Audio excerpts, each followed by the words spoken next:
नमस्कार। आज फाल्गुन शुक्ल पक्ष की षष्ठी तिथि है। तदनुसार दिनांक 5 मार्च 2025 है।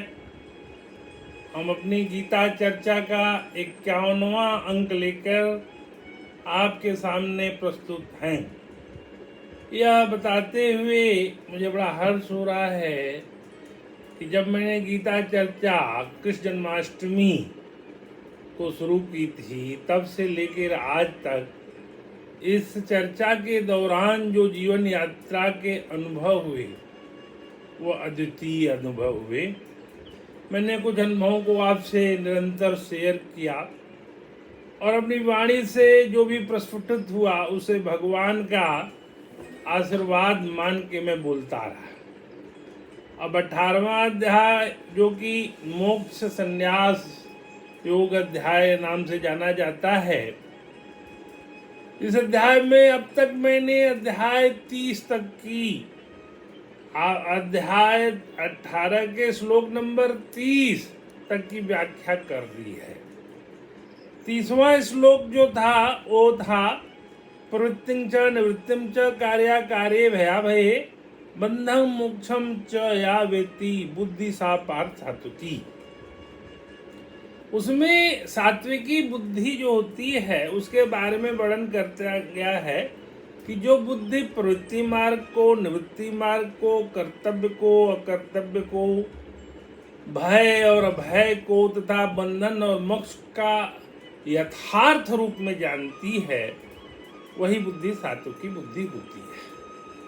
अब इसके आगे की चर्चा शुरू करने के पहले मैं बता देना चाहूंगा कि प्रवृत्ति मार्ग क्या है, निवृत्ति मार्ग क्या है, उदाहरण उसके क्या है। राजा जनक प्रवृत्ति मार्ग के सबसे बड़े उदाहरण हैं, जो कि गृहस्थ में रहते हुए फल और आसक्ति का त्याग करके भगवत दर्पण बुद्धि से केवल लोक शिक्षा के लिए बर्ताव करते थे। यानी राजा जनक अपने बर्ताव में गृहस्थ जीवन में रहते हुए आसक्ति और फल की इच्छा का त्याग कर चुके थे।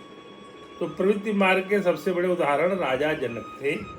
निवृत्त मार्ग में देहाभिमान को त्याग केवल सच्चिदानंद घन परमात्मा में एकीभावित होकर श्री सुखदेव जी महाराज तथा सनकादिक लोग संसार से उपराम होकर विचरने का नाम निवृत्त मार्ग है। ये सन्यासी लोग थे। निवृत्ति मार्ग में सुखदेव जी महाराज के बारे में सबको पता है। श्रीमद् भागवत पुराण की कथा उन्होंने ही राजा परीक्षित को सुनाई थी और व्यास जी के पुत्र थे। बहुत ज्ञानी थे सुखदेव जी। सनक, सनंदन, सनातन और सनत कुमार, 4 सनकादि ऋषि तीनों लोक में विचरण करते हुए हरि शरणम हरि शरणम हरि शरणम का जाप करते रहते थे। वो भगवान विष्णु के परम भक्त थे। उनके लिए कहा जाता है कि भगवान विष्णु के दरवाजे भी हमेशा खुले रहते थे। और श्रीमद् भागवत पुराण के अनुसार जय विजय ने उनको रोका, जिनके साथ स्वरूप भगवान विष्णु ने उनको रावण और कुंभकर्ण के रूप में जन्म देने का श्राप दिया था। सनक, सनंदन, सनातन और सुनत कुमार को एंट्री देने से मना करने पे ऐसा श्राप मिला था जय और विजय को, जो कि उनके दूत थे, द्वारपाल थे उस जमाने में, उस युग में, उस काल में। अब मैं जब यहाँ अपनी मेधा बुद्धि प्रज्ञा को लगा करके सोचने लगा कि इस संसार में कितने लोग प्रवृत्ति मार्गी होंगे, कितने लोग निवृत्ति मार्गी होंगे, तो मुझे बहुतायत से ऐसे लोगों की संख्या मिली जो कि न तो प्रवृत्ति मार्गी थे न तो निवृत्ति मार्गी थे। तो 99% लोग हैं क्या, न तो प्रवृत्ति मार्गी हैं न तो निवृत्ति मार्गी हैं, तो हैं क्या।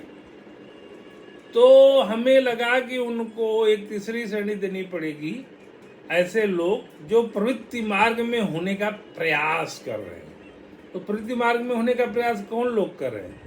जो कि गृहस्थ जीवन में रह के सांसारिक कार्य तो कर रहे हैं, लेकिन उनको फल और आसक्ति का त्याग कर देना चाहिए। कर्मण्येवाधिकारस्ते मा फलेषु कदाचन। तो उनको हम मानेंगे कि वो प्रवृत्ति मार्गी हैं। लेकिन फल और आसक्ति का त्याग करना क्या इतना आसान है?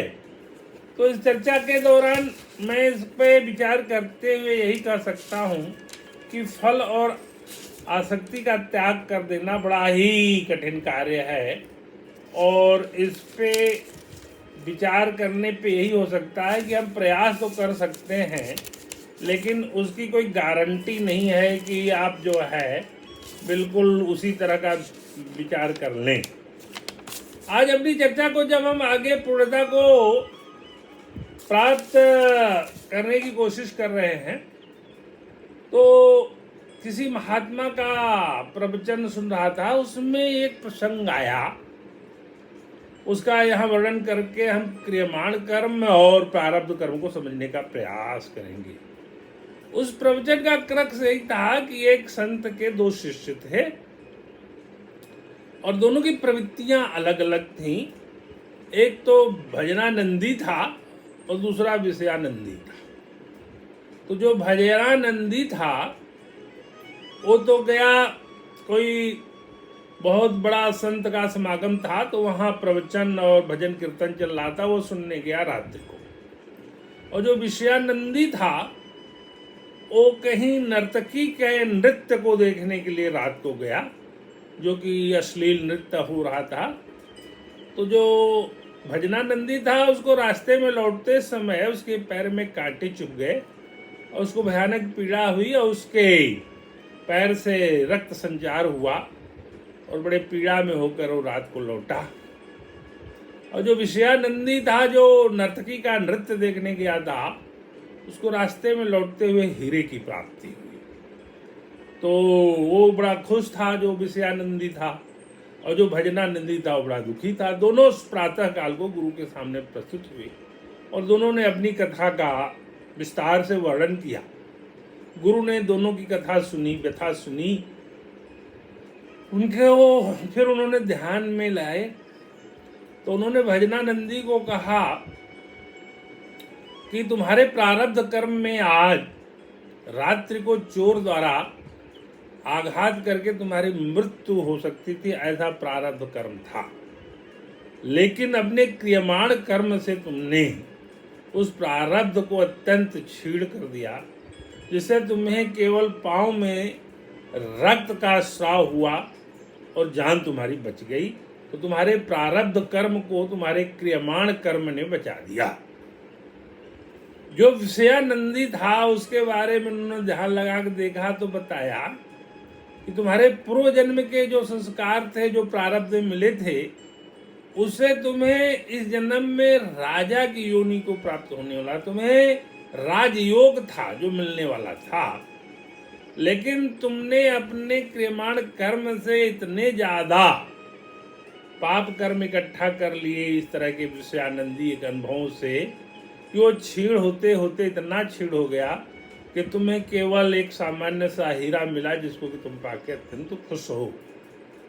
तो इस कथा का जो क्रक्स है वो यही है कि जो हमारे प्रारब्ध कर्म मिलते हैं वो हमारे क्रियमाण द्वारा उसमें भी कम बेसी हो जाती है। जैसा इन दोनों शिष्यों के केस में हुआ, भजनानंदी के केस में उसको जो कष्ट हुआ उसका प्रारब्ध कटा और उसको केवल छोटा सा आघात हुआ, और जो विषयानंदी था राजयोग वाला था उसको केवल हीरे की प्राप्ति हुई, जो कि बहुत बड़ा राजयोग उसका कटा। तो प्रारब्ध को क्रियमाण काट सकता है, उसको कम कर सकता है। यह इस कथा का मूल भाव था, जो मूल उद्देश्य था, जो कि मैं बताने के लिए अत्यधिक व्यग्र था कि क्रियमाण कर्म की क्या भूमिका है।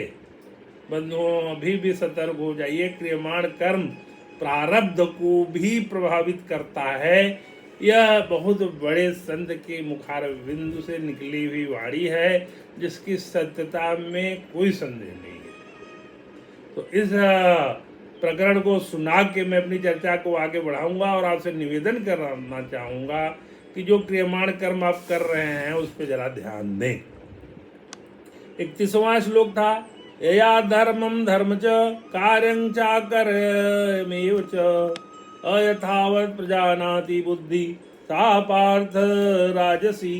तो सात्विक बुद्धि को हमने बता दिया और हम राजसी बुद्धि को ले जाते हैं, उसमें देखते हैं कि तरफ जाते हैं। उसमें भगवान कहते हैं हे पार्थ, मनुष्य जिसके द्वारा धर्म और अधर्म को तथा कर्तव्य कर्तव्य वही ठीक तरह से नहीं जानता, वो बुद्धि राशि है।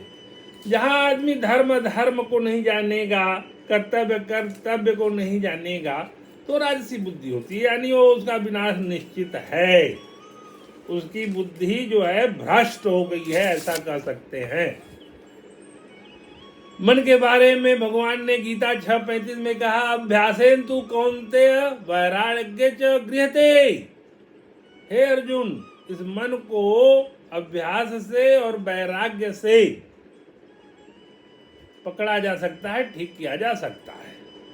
तो जहां मन आपका चंचल हो और विकारों की तरफ भाग रहा हो, तो आपको धर्म अधर्म की जो है कोई पहचान नहीं हो पाएगी, कर्म का आपको कोई पहचान नहीं हो पाएगा।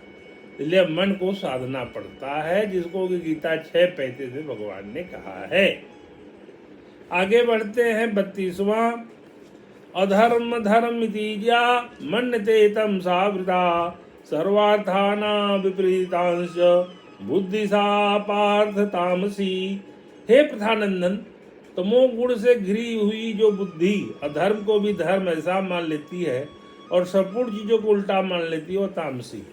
सारे कर्म को उल्टा मान लेती है, अधर्म को धर्म मान लेती है। ऐसे अनेकों उदाहरण भरे पड़े हैं आज के परिवेश में। ये तामसी बुद्धि का पूरा करामात है। बिना नाम लिए, बिना किसी को आक्षेप किए मैं इस बात को कह रहा हूं कि आजकल तामसी बुद्धि के लोगों की बहुत आयत है। तो उनका क्या होने वाला है, इसका जिक्र हमने अपनी चर्चाओं में, पिछली चर्चाओं में अनेकों बार किया है। तो राजसी बुद्धि और तामसी बुद्धि के लोगों का बहुत ही बुरा समय आने वाला है। बस इतने करके आगे बढ़ते हैं। 33वां है धृत्याया धार्यते मन प्राणेन्द्रिय क्रिया योगेन अव्यभिचारेण्या धृति सा पार्थ सात्विकी। 33वें में कहते हे पार्थ, समता से युक्त जिस अव्यभिचारिणी धृति के लिए मनुष्य मन प्राण और इंद्रियों की क्रियाओं को धारण करता है, अर्थात स्वयं रहता है, वह धृति सात्विकी है। बुद्धि को जो धारण करने की शक्ति है वो धृति है। अब बुद्धि के बाद धृति की जिक्र किया जा रहा है कि धृति कौन सी सात्विकी है। तो उसमें कहते हैं अव्यभिचारिणी भक्ति, अव्यभिचारिणी बुद्धि की बात तो भगवान ने कर ही दी थी। अव्यभिचारिणी धृति जो कि मनुष्य का मन प्राण और इंद्रियों के क्रियाओं को धारण करती है।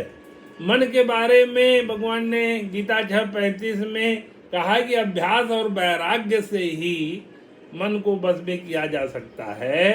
तो इसी तरह से मन और प्राण इंद्रिय की क्रियाओं को धारण करने का जो अव्यभिचारिणी धृति है, जो बुद्धि को धारण कर सकती है, वो धृति अगर इस तरह से उनका धारण करती है तो वो सात्विक धृति का उसका नाम आ जाएगा।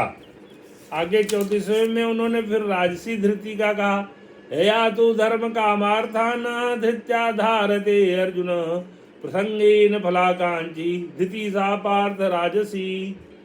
आगे उन्होंने इसमें कहा है कि क्या राजसी धृति है। हे प्रधानंद अर्जुन, फल की इच्छा वाला मनुष्य जिस धृति के द्वारा धर्म काम और धन को अत्यंत आसक्ति पूर्वक धारण करता है, धृति राजसी है। धर्म काम को, भोग को, धन को जो आसक्ति पूर्ण धारण करे वो राजसी धृति है। आसक्ति पूर्वक अपनी बुद्धि को धर्म काम भोग और धन को धारण करने में लगाने वाला व्यक्ति राजसी धृति का व्यक्ति माना जाएगा। आगे 35वां श्लोक है। 35वां श्लोक में भगवान कहते हैं तामसी धृति के बारे में यया स्वप्नम भयम शोकम विषादम मदम एव च न विमुंचन्ति दुर्मेधा धृति सा पार्थ तामसी। तामसी धृति के बारे में भगवान कहते हैं, हे पितानंदन अर्जुन, फल की इच्छा वाला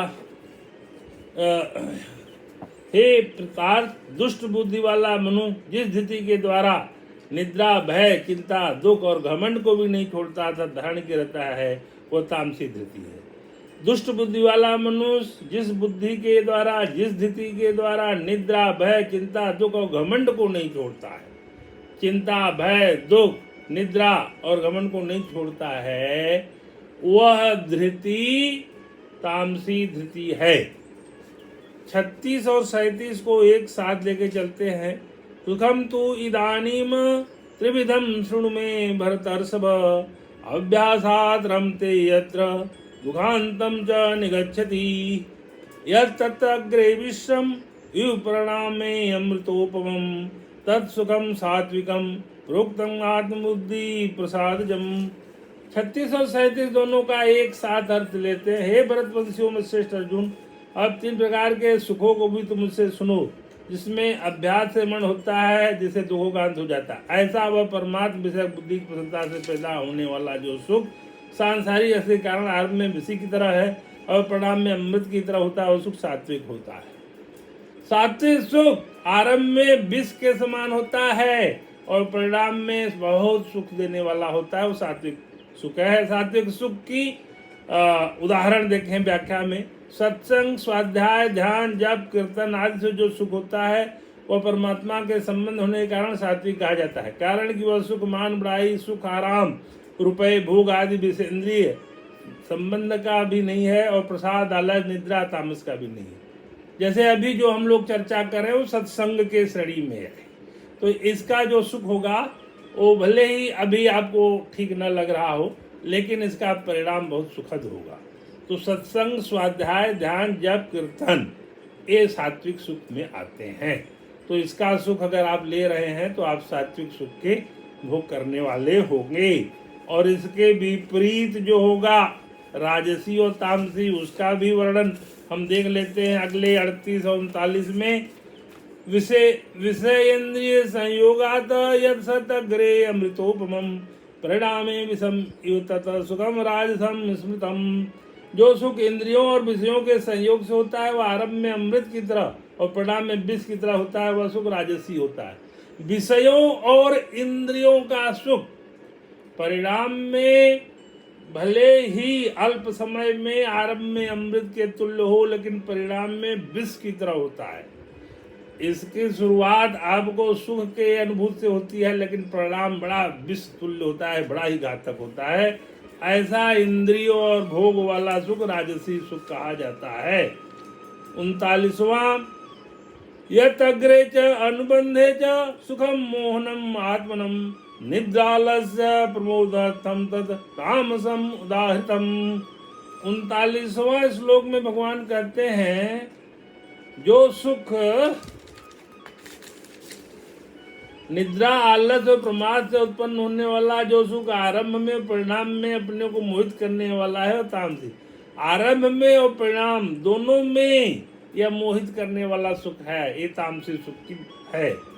इसकी व्याख्या में, तामस मनुष्य में मोह रहता है, मोह सकल व्याधिन कर मूला, इनसे उपजत अतिशय सूला। मोह है ये सकल व्याधियों का सुख है। ये जो धन है जिसको हम लेके बड़ा बेचैन रहते हैं और पा जाने पे पता नहीं क्या क्या मनोवृत्ति धारण कर लेते हैं, इसकी 3 ही अवस्थाएं होती हैं, दान, भोग और नाश।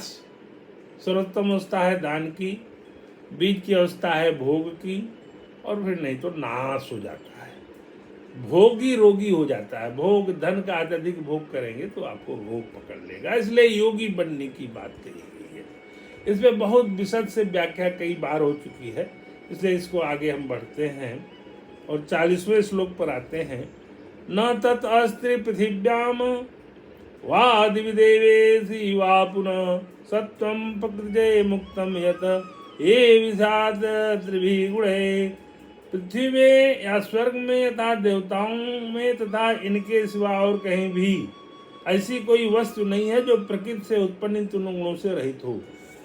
पृथ्वी में, स्वर्ग में, देवताओं में ऐसा कोई वस्तु नहीं है और प्रकृति से उत्पन्न ऐसी वस्तु नहीं है जो इन तीनों गुणों से रहित हो।